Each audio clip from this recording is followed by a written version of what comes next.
Hey, sixth graders. Second lesson in our chapter on populations and communities is going to be on populations. So our My Planet Diary is technology. It's called Prairie Dog Picker Upper. Did you know that vacuum cleaners do more than just clean carpets?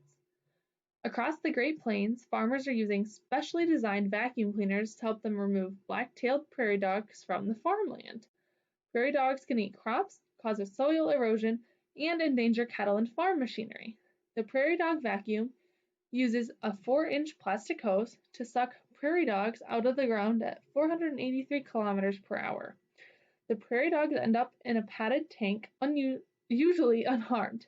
They are then relocated or donated to the U.S. Fish and Wildlife Service to be fed to endangered eagles, hawks, and black-footed ferrets. So, helping the farmers and doing good at the same time.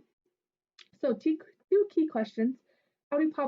How do populations change in size, and what factors limit population growth? So, populations can change in size when new members join the population or when members leave the population. Birth rate is the number of births per 1,000 individuals for a certain time period, and death rate is just the opposite, the number of deaths per 1,000 individuals for a certain time period. So if birth rate is greater than the death rate, population size increases. And if death rate is greater than the birth rate, then the population size decreases. And so then we have immigration and emigration. Immigration is the movement of individuals into a population's area, and emigration is movement of individuals out of a population's area. So if you have someone who came to, they came to the United States, and let's just say from France. Okay, so they moved here from France, so they would have immigrated to the United States, but they emigrated from France. Okay? So population density is the number of individuals in an area of a specific size.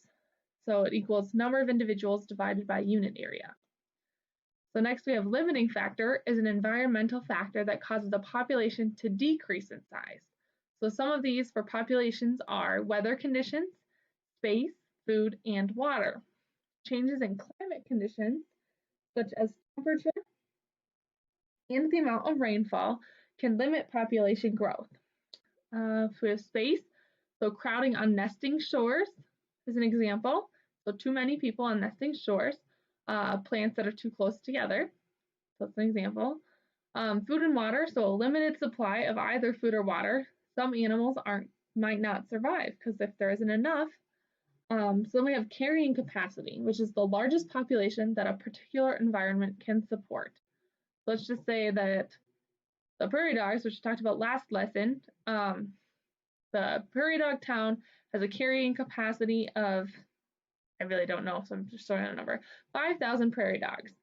So if there's more than 5,000, then some of these factors could come into play. Okay, so our vocab.